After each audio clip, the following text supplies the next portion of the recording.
Hi friends, welcome back to day 19, 30 days study plan of laboratory assistant 10th mains examination.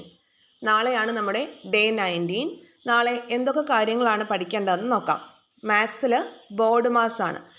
Maths പഠിച്ചു തുടങ്ങുമ്പോൾ തന്നെ നമ്മൾ പഠിക്കേണ്ട ഒരു കാര്യമാണ് ബോർഡ് മാസ്. നമ്മളിപ്പോൾ ഒരു ഹോട്ട് ടോപ്പിക്സ് ഓറിയൻറ്റഡ് ആയിട്ട് റിവിഷനാണ് നടത്തുന്നത്. അപ്പോൾ അത്യാവശ്യം ബേസുള്ള ആളുകളാണ് നിങ്ങൾ എന്നുള്ളത് എനിക്ക് ഉറപ്പുള്ളതുകൊണ്ടാണ് ഞാൻ ആ ഹോട്ട് ടോപ്പിക്കിൻ്റെ ഓർഡറിൽ അങ്ങ് തന്നുപോയത്. അപ്പോൾ മാത്സ് ബോർഡ് മാസ് പഠിക്കുക, അതുപോലെ ഫാമിലി റിലേഷനുമായി ബന്ധപ്പെട്ടിട്ടുള്ള ചോദ്യങ്ങളുണ്ടല്ലോ, അത്തരത്തിലുള്ള കുറച്ച് ചോദ്യങ്ങൾ കണ്ടെത്തി അതുകൂടി പ്രാക്ടീസ് ചെയ്യുക. PYQ ഓറിയൻറ്റഡ് ആയിട്ട് ചെയ്താൽ നന്നായിരിക്കും. അപ്പോൾ മാത്സ് ഈ കാര്യങ്ങളാണ്. അടുത്തത് ഇംഗ്ലീഷിൽ ഫ്രേസൽ വേർബ്സ് റിവൈസ് ചെയ്യുക. ഓൾറെഡി നമ്മൾ പഠിച്ചിട്ടുള്ള കാര്യങ്ങളാണ്. ഫ്രേസൽ വേർബൊക്കെ ആകുമ്പോൾ കുറച്ച് കോഡൊക്കെ ഉപയോഗിച്ച് കണക്ട് ചെയ്യുന്ന ക്ലാസ്സുകളൊക്കെ കണ്ട് ആ രീതിയിൽ നിങ്ങൾ പഠിച്ചു വെച്ചിട്ടുണ്ടാവുമല്ലോ. അപ്പോൾ അതൊക്കെ ഒന്നുകൂടെ എടുത്ത് റിവൈസ് ചെയ്യുക. അതൊക്കെ കുറച്ച് നന്നായി റിവൈസ് ചെയ്താലാണ് നമ്മുടെ ഓർമ്മയിൽ നിൽക്കുള്ളൂ. മെം സീരീസ് എടുത്തു വെച്ചിട്ട് നിങ്ങൾ അതിനകത്ത് PSCയുടെ ഫ്രേസൽ വേർബ്സ് ചോദിച്ചിരിക്കുന്നത് എങ്ങനെയാണ്? ഇപ്പോൾ ലുക്ക്, ടുക്ക്, സെറ്റ്, അതുപോലെ ബ്രേക്ക് അല്ലെങ്കിൽ ബ്രോക്ക്. അപ്പോൾ ഇതൊക്കെ വെച്ചിട്ട് ഇങ്ങനത്തെയൊക്കെ വാക്കുകളാണ് ഈ ഒരു അടുത്ത കാലത്തായിട്ട് PSC കൂടുതൽ ആവർത്തിച്ച് വയ്ക്കുന്നത്, ഈ വാക്കുകളുടെ ഫ്രേസൽ വേർബ്സ്. അപ്പോൾ അത് ഓറിയൻറ്റഡ് ആയിട്ടുള്ള സ്റ്റഡി നടത്തുക. അതുപോലെ ഓപ്ഷൻസ് എടുത്ത് വെച്ചിട്ട് ഓപ്ഷൻസ് റിലേറ്റഡ് ആയിട്ട് കൂടി നിങ്ങൾ ഈ ഒരു ഫ്രേസൽ വേർബ്സിൻ്റെ കാര്യത്തിൽ പഠിക്കുക. അതുപോലെ മലയാളത്തിലേക്ക് വരാം. മലയാളം പര്യായമാണ് റിവൈസ് ചെയ്യേണ്ടത്. ഇത് വൊക്കാബ്സ് ആകുമ്പോൾ നമുക്ക് ഒരുപാട് ഏരിയാസ് പഠിക്കാനുണ്ടാവും. എങ്കിലും PYQ ഓറിയൻറ്റഡ് ആയിട്ട് പഠിക്കുക എന്നുള്ളതാണ് ഈ ഒരു ഏരിയയിൽ നമുക്ക് സ്മാർട്ട് വർക്കായിട്ട് ചെയ്യാനായിട്ട് സാധിക്കുകയുള്ളൂ.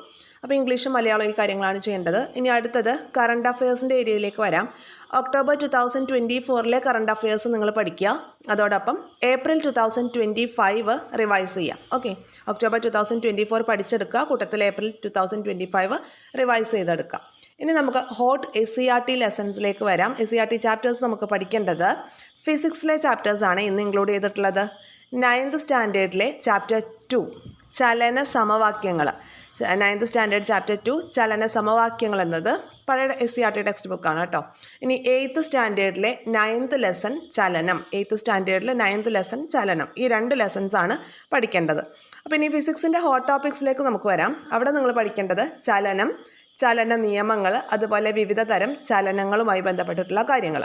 അപ്പോൾ ഈ 2 ചാപ്റ്റർ പഠിക്കുമ്പോൾ അത് അതിൽ ഉൾപ്പെട്ടോളും. ഓക്കെ, സെപ്പറേറ്റ് എടുത്ത് വെച്ച് പഠിക്കാൻ സമയമുള്ളവർക്ക് സെപ്പറേറ്റ് ആയിട്ട് പഠിക്കാം. ഇനി അടുത്തൊരു ടോപ്പിക്ക് താപപ്രേക്ഷക രീതികളാണ്. താപപ്രേക്ഷക രീതികളെക്കുറിച്ച് PSC റിപ്പീറ്റായിട്ട് ചോദിക്കുന്നത്. അപ്പോൾ ആ ഭാഗം നിങ്ങൾ പഠിക്കണം. അതോടൊപ്പം ലെൻസ് കൂടി പഠിക്കുക, ലെൻസുമായിട്ട് ബന്ധപ്പെട്ടിട്ടുള്ള കാര്യങ്ങൾ പഠിക്കുക. ഇനി അടുത്തൊരു ഹോട്ട് ടോപ്പിക്ക് നാഷണൽ അല്ലെങ്കിൽ സ്റ്റേറ്റ് കമ്മീഷൻ, രണ്ടും പഠിക്കണം. National and state commission for SC/ST, ആ ഒരു ഭാഗം നിങ്ങൾ നോക്കിയിരിക്കണം കേട്ടോ. National and state commission for SC/ST എന്നുള്ള ഒരു കമ്മീഷനെ കുറിച്ചുള്ള കാര്യങ്ങൾ രണ്ടും പഠിക്കുക. നാഷണൽ കമ്മീഷനും പഠിക്കണം, സ്റ്റേറ്റ് കമ്മീഷനും പഠിക്കണം. ഇനി നമുക്ക് ഹോട്ട് ടോപ്പിക്സ് റിവൈസ് ചെയ്യണ്ടേ? അത് ഏതൊക്കെയാണ്? Cyber crimes and cyber loss, അതുപോലെ ശിലകൾ, സാഹിത്യവുമായി ബന്ധപ്പെട്ട് 2 വീഡിയോസ് ഉണ്ട് അതും. അപ്പോൾ ഈ പറഞ്ഞ ഹോട്ട് ടോപ്പിക്സ് റിവിഷനിലെ എല്ലാ വീഡിയോസും നമ്മൾ ഓൾറെഡി കവർ ചെയ്തിട്ടുണ്ട്. അപ്പോൾ ഈ 3 വീഡിയോസിൻ്റെ ലിങ്കും ഡിസ്ക്രിപ്ഷൻ ബോക്സിലുണ്ടായിരിക്കും. Cyber crimes and cyber laws, ശിലകൾ, അതുപോലെ സാഹിത്യത്തിൽ 2 വീഡിയോ ആണ്, പാർട്ട് 1ഉം പാർട്ട് 2 ആയിട്ട് ചെയ്തിട്ടുണ്ട്. ഇത് രണ്ടും നിങ്ങൾ കാണണം. അപ്പോൾ ടോട്ടൽ 4 വീഡിയോസാണ് റിവിഷൻ ടോപ്പിക്കിൽ വരുന്നത്. അത് പെട്ടെന്ന് നിങ്ങൾ X സ്പീഡിലൊക്കെ ഇട്ട് കണ്ടോളൂ. ഓൾറെഡി നിങ്ങൾ കണ്ടതല്ലേ, അപ്പോൾ റിവൈസ് ചെയ്തെടുത്താൽ മതി. അപ്പോൾ ഇത്രയും കാര്യങ്ങളാണ് ഡേ 19ൽ പഠിക്കേണ്ടത്. ഇതിൽ ടോപ്പിക് ഒന്നും സ്കിപ്പ് ചെയ്യാതെ തന്നെ പഠിക്കുക. നമ്മൾ എക്സാം ഓറിയൻറ്റഡ് ആയിട്ട് തന്നെയാണ് പഠിക്കുന്നത്. ടോപ്പിക്സ് അധികമാണെന്ന് പറയാനുള്ള സമയം നമുക്കില്ല. അപ്പോൾ അതുകൊണ്ട് ഈ തരുന്ന ടോപ്പിക്സ് സമയം കൂടുതൽ കണ്ടെത്തിയിട്ട് നമ്മളത് പഠിച്ചേ പറ്റുള്ളൂ. ഡേ 19 ആയി. ഇനി നമുക്ക് എത്ര ദിവസമുണ്ട്? 11ാമത്തെ ദിവസം നമുക്ക് എക്സാം ആണെന്ന് കൂടി ഓർക്കുക. എക്സാമിനുള്ള നമ്മുടെ ഹോൾ ടിക്കറ്റൊക്കെ ഈ ആഴ്ച തന്നെ വരേണ്ടതാണ് അല്ലേ? 21st നമുക്ക് എക്സാം. അപ്പോൾ മിക്കവാറും ഈ ഒരു ആഴ്ച തന്നെ നമുക്ക് ഹോൾ ടിക്കറ്റ് പ്രതീക്ഷിക്കാവുന്നതാണ്. അപ്പോൾ എല്ലാവരും നന്നായിട്ട് തന്നെ പഠിക്കുക.